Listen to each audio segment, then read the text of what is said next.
Hello बच्चों, आप सबका द ब्राइट लर्निंग हब में स्वागत है। आज हम प्रैक्टिस सेट 4 सॉल्व करेंगे। इससे पहले हमने 1, 2, 3 सॉल्व कर चुके हैं। उसकी प्ले लिस्ट बन चुकी है। आप लोग प्ले लिस्ट में जाके उसको पहले अभ्यास करें, फिर इसको अभ्यास करें। और जो लोग नए आए हैं, प्लीज़ चैनल को सब्सक्राइब करना ना भूलें और सपोर्ट ज़रूर करें। लाइक करके क्लास शुरू करते हैं। पहला क्वेश्चन देखते हैं। किस सिख गुरु ने विद्रोही राजकुमार खुसरो की सहायता धन और आशीर्वाद से की थी? तो इसका आंसर क्या हो जाएगा? ऑप्शन सी, गुरु अंगद देव। गुरु अंगद देव कौन से गुरु में थे? तो 5वें सिख गुरु थे।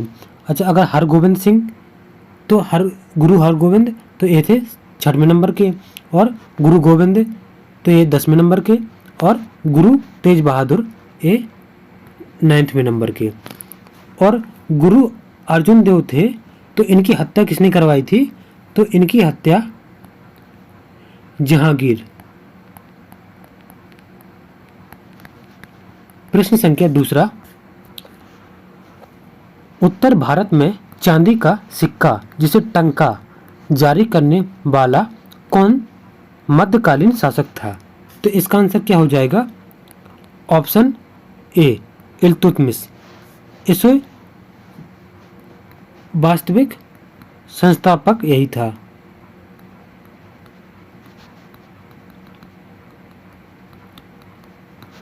प्रश्न संख्या 3। फणिदत्त को किसने सौराष्ट्र का प्रांतपति बनाया था? तो इसका आंसर क्या हो जाएगा? ऑप्शन डी, स्कंद गुप्त ने। प्रश्न संख्या 4। आजीवक संप्रदाय के संस्थापक थे? तो इसका आंसर क्या हो जाएगा? Option C, Makkhali Gosal. और यह पहले महावीर के शिष्य भी रहे हैं। प्रश्न संख्या 5। सिंधु घाटी सभ्यता का कौन सा स्थान अब पाकिस्तान में है? तो 5वें का आंसर हो जाएगा ऑप्शन बी, हड़प्पा। एक किस नदी किनारे है अगर पूछ ले तो ये रावी नदी किनारे पर है। और आलमगीरपुर कहाँ पड़ता है? तो यूपी में मेरठ। और लोथल तो सबको पता है कहाँ? गुजरात। और कालीबंगा तो राजस्थान। प्रश्न संख्या 6। निम्नलिखित में किसने 1935 के अधिनियम के बारे में कहा था? एक कार जिसमें ब्रेक तो हैं पर इंजन नहीं। तो ये स्टेटमेंट दिया था पीटी नेहरू, पंडित जवाहरलाल नेहरू। प्रश्न संख्या 7। 1919 में भारत सरकार अधिनियम के द्वारा, तो क्या द्वारा? इसमें 4 स्टेटमेंट दिए हैं, इसमें कौन सा सही है? तो इसका आंसर हो जाएगा 7वें का ऑप्शन ए, सांप्रदायिक निर्वाचन मंडल का विस्तार किया गया था 1919 भारत सरकार अधिनियम। और इसे हम एक चीज़ और नाम से जानते हैं, क्या? मॉन्टेग्यू चेम्सफोर्ड सुधार भी 1919 को बोलते हैं। प्रश्न संख्या 8। निम्नलिखित में से किसने सांप्रदायिक अधिनिर्णय घोषित किया? तो 8वें का आंसर हो जाएगा ऑप्शन ए, रैमजे मैकडोनाल्ड। प्रश्न संख्या 9। जलियांवाला बाग हत्याकांड की जांच के लिए एक समिति बनाई गई। समिति का नाम क्या था? तो 9वें का आंसर हो जाएगा ऑप्शन बी, हंटर कमीशन। और ये जलियांवाला बाग हत्याकांड कब हुआ था अगर पूछे तो 13 अप्रैल 1919 में। और जो हंटर कमीशन बने था इसमें 4 अंग्रेज थे और 3 भारतीयों को लिया गया था। प्रश्न संख्या 10। बंग भंग के बाद कौन सा आंदोलन शुरू हुआ था? तो फिर कौन सा आंदोलन हुआ था? तो इसका आंसर हो जाएगा स्वदेशी आंदोलन। और स्वदेशी आंदोलन अगर फिक्स डेट पूछे तो कब? तो 7 अगस्त 1905। प्रश्न संख्या 11। पृथ्वी की सतह का वह भाग जो पानी से ढका है वो लगभग कितने % है?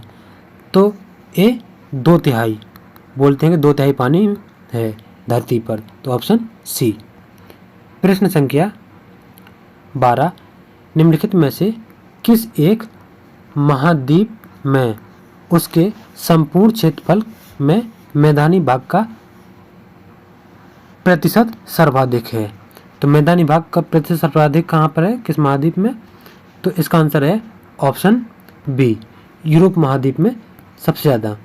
प्रश्न संख्या 13, लातूर किस प्रांत में है? तो लातूर कहाँ पड़ता है? महाराष्ट्र में। और महाराष्ट्र में एक चीज़ याद रखना कि अगर पूछ ले तो कोयना बांध कहाँ पर है? तो महाराष्ट्र में। प्रश्न संख्या 14, पीर पंजाल श्रेणी पाई जाती है? तो इसका आंसर क्या है? ऑप्शन बी, जम्मू कश्मीर में।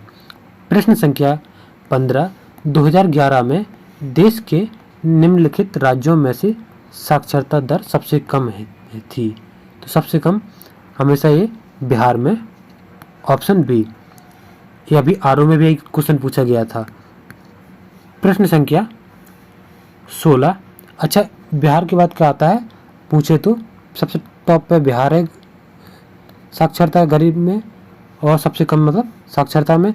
इसके बाद आता है अरुणाचल प्रदेश, फिर आता है राजस्थान, फिर आता है झारखंड, फिर आता है आंध्र प्रदेश।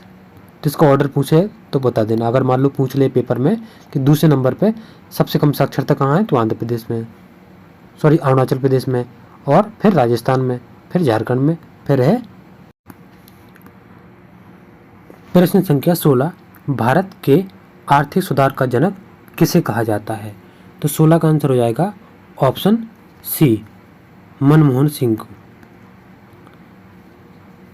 प्रश्न संख्या 17, भारत में छिपी हुई बेरोजगारी, जिसे हम प्रच्छन्न बेरोजगारी, मुख्य रूप से संबंधित है?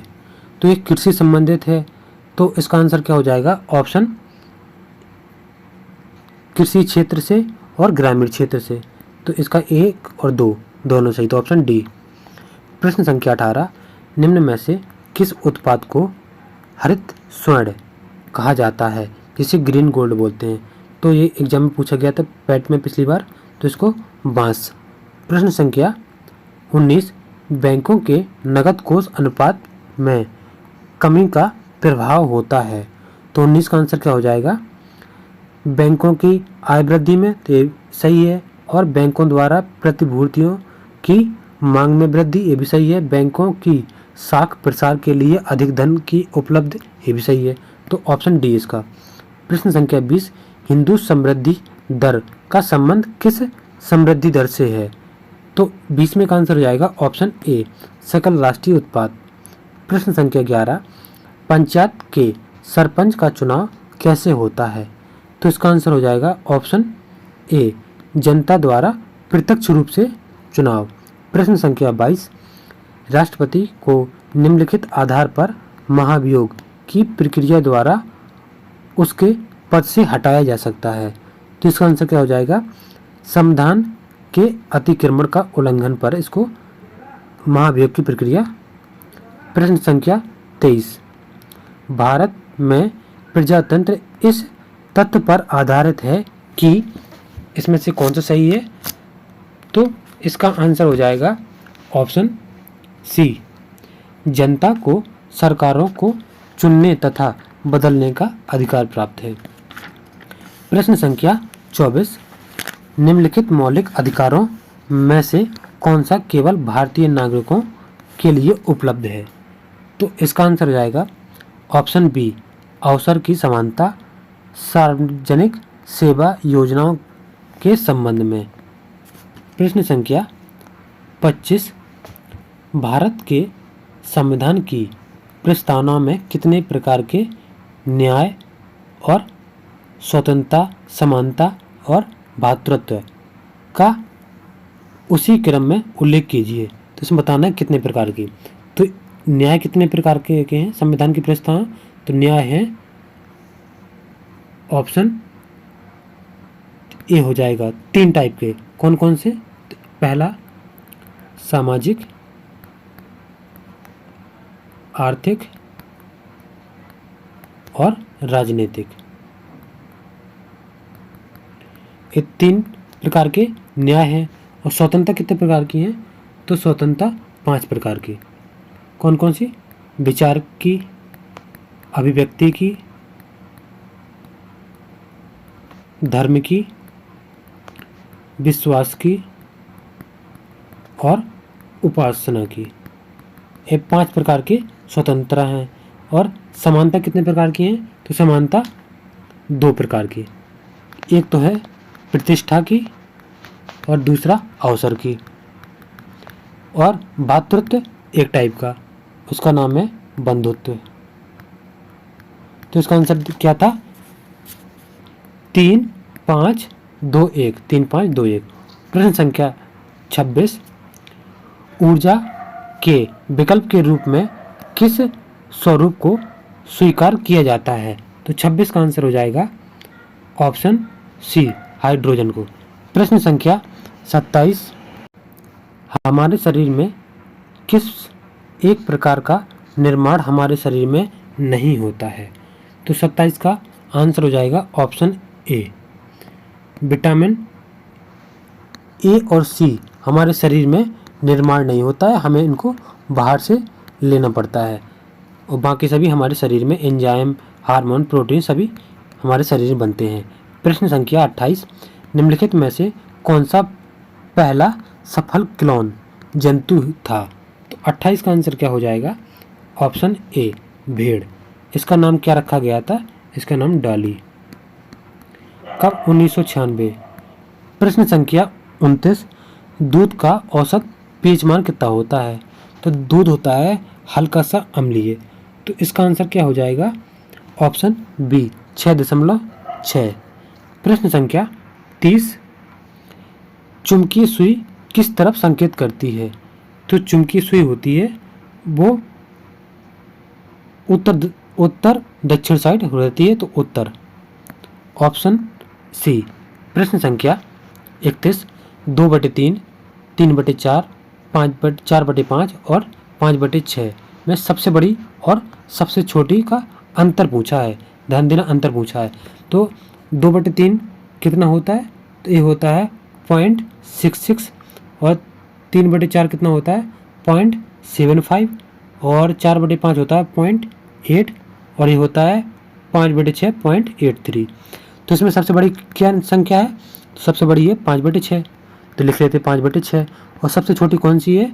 तो सबसे छोटी होगी 2/3, तो 2/3 माइनस करेंगे तो 6, तो एलसीएम ले लेंगे, तो 5 और 3 दूनी 6, सो यहाँ पे 2 दूनी 4, तो बचेगा 1/6।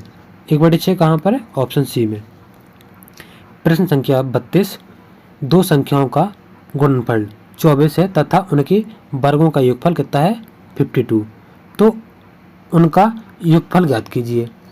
तो क्या दिया है? दो संख्याएं, मतलब x और y दो संख्या मान ली हैं, तो उनका गुणनफल दिया है x × y बराबर कितना दिया है? 24। और उनके वर्गों का योगफल मतलब x का स्क्वायर प्लस y का स्क्वायर दिया है कितना? 52। और निकालना क्या है? उनका योगफल मतलब x + y का मान पूछा है। तो इसको निकालने के लिए अगर हम x + y का स्क्वायर कर देंगे तो कितना होता है? x² + y² + 2xy। तो देखो x + y स्क्वायर का मान दिया है, इसका मान दिया है 52 और xy का मान दिया है 24 और इंटू 2, तो 2 × 24, ये कितना हो जाएगा? 48। 48 + 52 कितना हो गया? 100। तो कितना आया? x + y का होल स्क्वायर बराबर आ गया 100। तो x + y तो स्क्वायर इस साइड जाएगा तो अंडर रूट में हो जाएगा, तो अंडर रूट 100, इसका मान आएगा 10। तो यही पूछा था x + y का मान कितना होगा, तो इसका आंसर आएगा ऑप्शन बी, 10। प्रश्न संख्या 33, इसको साफ कर लेते हैं।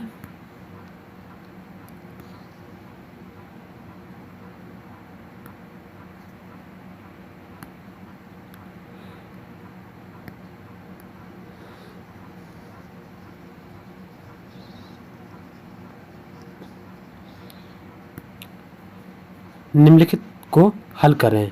तो इसको हल करेंगे तो इसमें देखो एक फार्मूला होता है कि a² - b² बराबर होता है a + b, एक कोष्टक में, एक में a - b। इसमें ये वाला फार्मूला काम करेगा। तो देखो यहाँ पर लिखा है a + b और a - b, कितना आएगा? a² - b²। तो इसको रूट में कितना आएगा, 8 का स्क्वायर आ जाएगा माइनस 2√15 का स्क्वायर। तो 8 का स्क्वायर होता है 64 और 2√15 का हो जाएगा 15 को 60, तो माइनस 60। अंडर रूट के बाहर कितना, √4, तो बाहर कितना आएगा 2, कितना आएगा ऑप्शन बी। प्रश्न संख्या 34।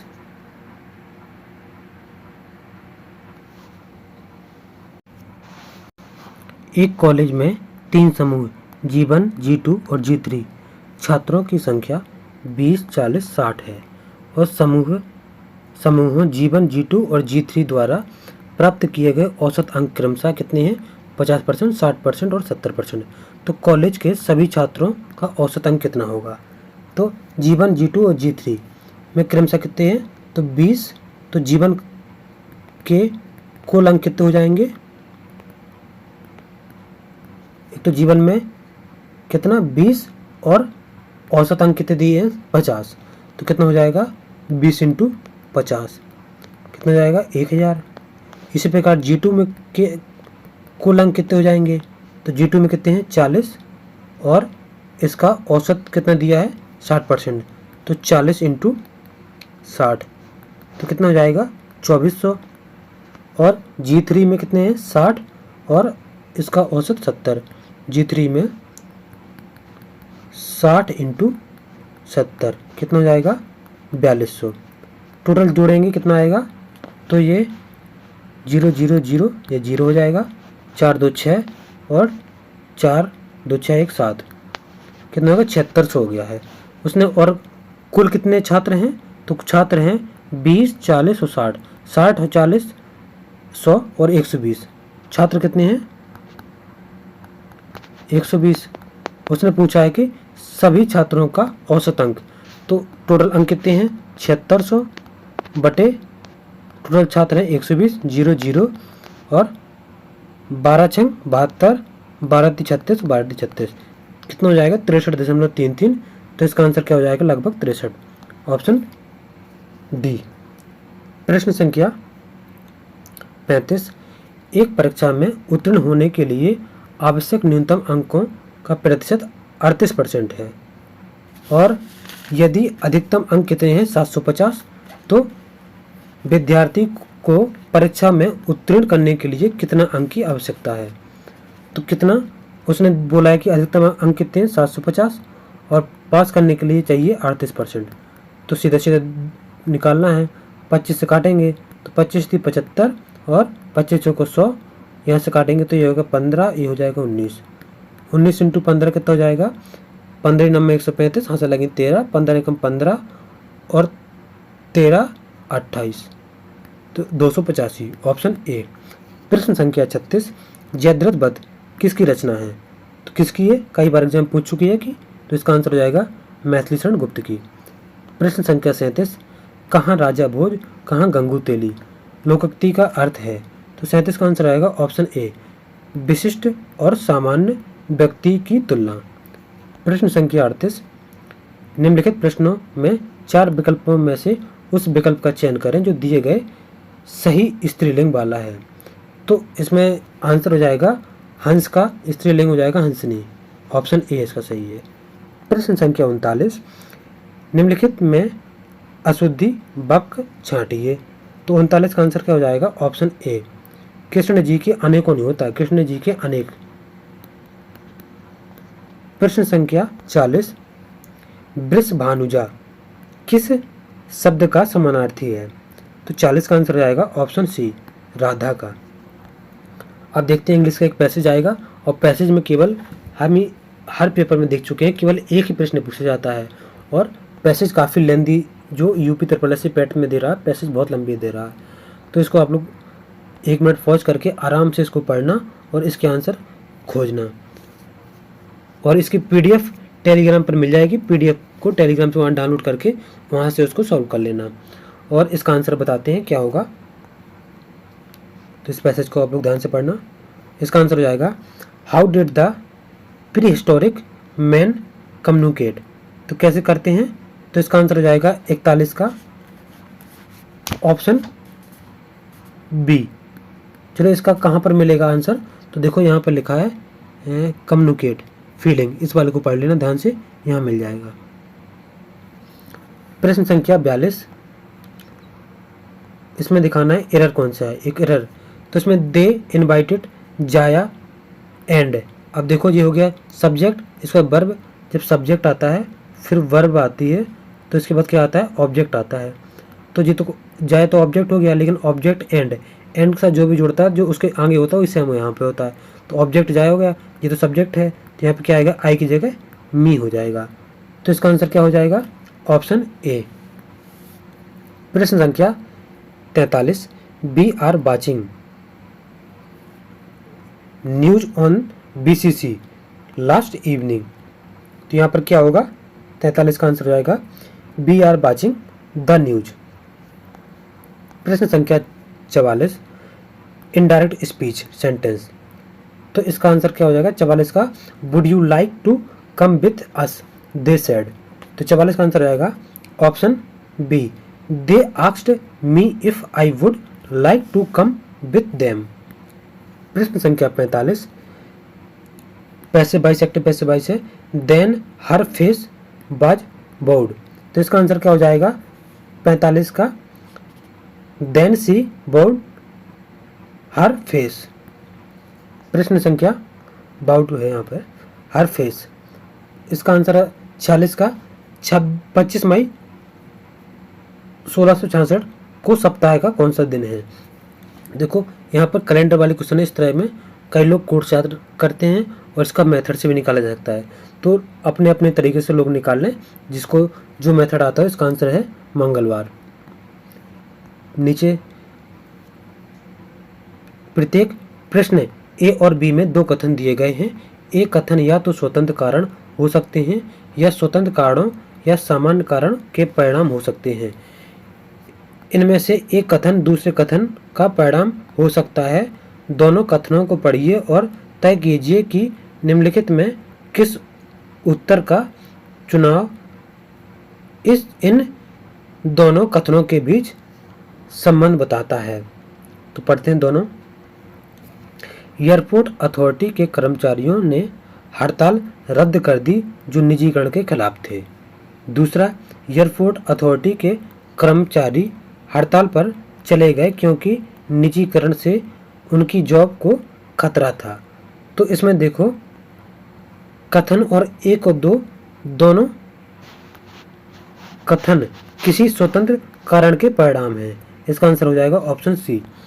प्रश्न संख्या 48, सुई टाँका चाकू से क्या करते हैं, तो इसका आंसर हो जाएगा कट करते हैं, ऑप्शन सी। अब इसको देखते हैं ध्यानपूर्वक।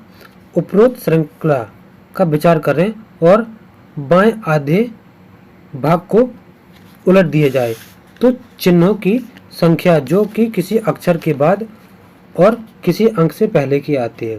तो क्या करना है, यदि बात के आधे भाग को पलट दिया जाए तो पहले काउंट करते हैं 1 2 3 4 5 6 7 8 9 10 11 12 13 14 15 16 17 18 19 20 21 22 22 है तो 11 11 कर लेते हैं। 1 2 3 4 5 6 7 8 9 10 11 11 कहाँ आ रहा, 7 पर आ रहा है।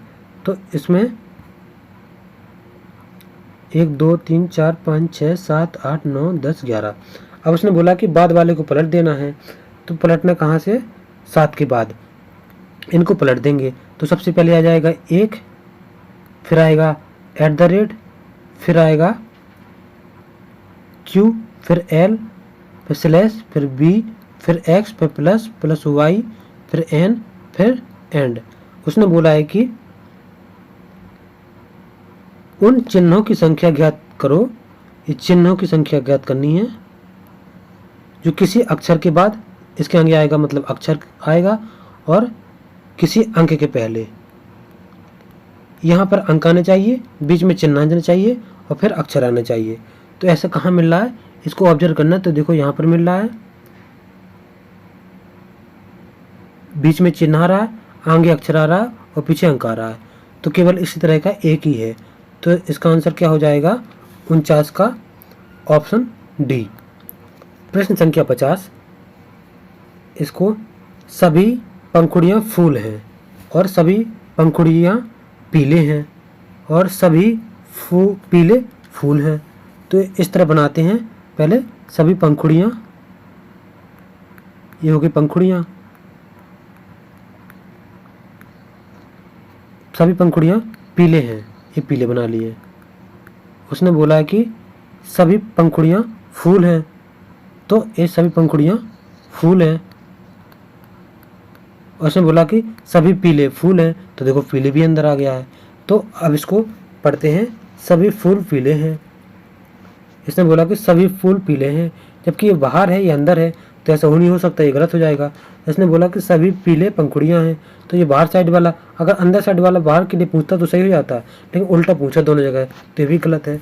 तो 1 और 2 दोनों अनुसरण नहीं करते। प्रश्न संख्या 51, the test of my life किसकी पुस्तक है? तो ये युवराज सिंह की पुस्तक है। प्रश्न संख्या 52, निम्नलिखित में कौन सा अंतर्राष्ट्रीय विकलांग दिवस के रूप में मनाया जाता है? तो विकलांग दिवस कब मनाया जाता है? तो वह 3 दिसंबर को। संयुक्त राष्ट्र संघ ने 3 दिसंबर 1991 से मनाया। निम्नलिखित में कौन सी ग्रीन हाउस गैस नहीं है? तो 53 का आंसर हो जाएगा option D, oxygen green house gas नहीं है, बाकी सभी हैं। और कौन कौन सी? एक तो देखो फिर से देख लेते हैं, जल वाष्प है, ये सभी ग्रीन हाउस गैस हैं। जल वाष्प है, CO2, CH4, NO2, O3, ये सभी ग्रीन हाउस गैसें हैं। प्रश्न संख्या 54, चिपको आंदोलन संबंधित है किससे है? तो ये हो जाएगा पादप संरक्षण से, मतलब पर्यावरण रक्षा के लिए। प्रश्न संख्या 55, दक्षिण भारत का मैनचेस्टर किसे बोलते हैं? तो 55 का आंसर हो जाएगा ऑप्शन ए, कोयम्बटूर को। प्रश्न संख्या 56, दुनिया का सबसे छोटा देश कौन है? तो इसका आंसर है ऑप्शन बी, वेटिकन सिटी। ये कहाँ पड़ता है? तो यूरोप में पड़ता है। प्रश्न संख्या 57, श्री रामनाथ कोविंद भारत के कौन से नंबर के राष्ट्रपति थे? तो इनका आंसर हो जाएगा ऑप्शन बी, 14 में। भारत में नवपाषाण काल गुफा चित्रकारी कहाँ मिलती है? 58 का आंसर हो जाएगा ऑप्शन डी, भीमबेटका गुफाएं कहाँ पर हैं? तो ये MP में है। प्रश्न संख्या 59, इसमें देखते हैं 59, ये सभी करंट अफेयर है, तो करंट अफेयर स्किप करते हैं और अगला क्वेश्चन देखते हैं कहाँ से, क्वेश्चन नंबर 71 से गद्यांश पढ़ते हैं, क्योंकि बुक में करंट पुराना दिया है, 2022 का दिया है, जो कि आप लोगों के लिए कोई उपयोग नहीं होगा। निम्नलिखित गद्यांश को पढ़िए और नीचे दिए गए प्रश्नों का उत्तर दीजिए। तो इस तरह के में सॉल्व करने से पहले सबसे पहले प्रश्नों को पढ़ लेते हैं, जिससे प्रश्नों को पढ़ने से इसको आंसर खोजने में आसानी हो जाती है। तो पहले प्रश्न क्या दिया है कि पूंजीवादी समाज के बारे में पूछा गया है, में लेखक और पाठक के बीच क्या आ गया? पढ़ेंगे पैसेज में मिलेगा कि लेखक पाठक के बीच पुराने समाज में कला की सुरक्षा का दायित्व, यहाँ पर मिलेगा कला की सुरक्षा का दायित्व। 73वें क्वेश्चन में कला क्षेत्र का संकुचन का आशय है, तो इसका क्या आशय है देखेंगे। और आजन्म विपन का आशय क्या है? और गद्यांश का सर्वाधिक उपयुक्त शीर्षक। अब पढ़ते हैं पैसेज गद्यांश। पूंजीवादी बाजार के लेखक पुस्तक और पाठक के बीच बाजार आ गया है, तो वहाँ पर क्या था, क्या बीच में आ गया? तो बाजार। यहाँ तो एक आंसर मिल गया यहीं पर पहले का, बाजार। इस बाजार के कारण लेखक का पाठक से सीधा संबंध नहीं रह पाता, इसलिए मार्क्स ने कहा है कि पूंजीवादी समाज में कला साहित्य या लेखक के लिए एलिनेशन की समस्या सबसे बड़ी है। पुराने समाज में कला व कलाकार अपने समाज से पूरी तरह जुड़े थे। कला की रचना और सुरक्षा देने का दायित्व समाज का था। बाद में कला दरबार में आई और कला और कलाकार का क्षेत्र संकुचन हुआ। कह सकते हैं कि इसमें उसका आजन्म विपन या इसको बोलते हैं एलिनेशन और बड़ा है। तो इसका आंसर क्या हो जाएगा?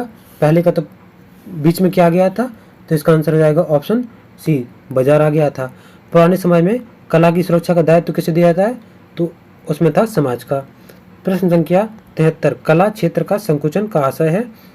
तो इसका आंसर है कला का दायरा सीमित होना, तभी संकुचन हो रहा। प्रश्न संख्या 74, आजन्म विपन्न का आशय है। तो क्या है? इसका आंसर है ऑप्शन ए, एकाकीपन। प्रश्न संख्या 75, गद्यांश का सर्वाधिक उचित शीर्षक क्या है? तो उचित शीर्षक है कला में पूंजीवाद। अगला गद्यांश देखते हैं और इसके प्रश्न देखते हैं। सबसे पहले, ईर्षा का नाम है। ईर्षा क्या नाम है? पैसेज पढ़ेंगे मिलेगा। गद्यांश में प्रयुक्त ध्येय का अर्थ क्या है? और गद्यांश में ईर्षालु व्यक्ति की। अगला, अपव्यय का क्या अर्थ होता है?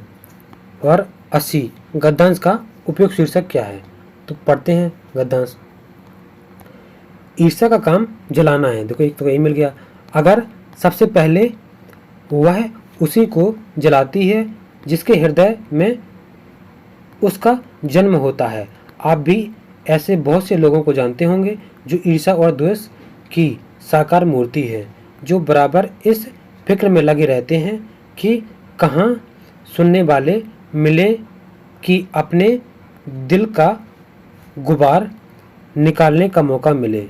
श्रोता मिलते ही उनका ग्रामोफोन बजने लगता है और वे बड़े ही होशियारी के साथ एक एक कांड इस ढंग से सुनते हैं मानो विश्व कल्याण को छोड़कर उनका और कोई ध्येय नहीं है।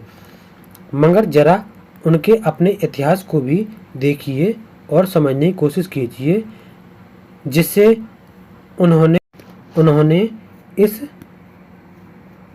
इस सुकर्म का आरंभ किया है। तब से वे अपने क्षेत्र में आगे बढ़े हैं या पीछे हटे हैं।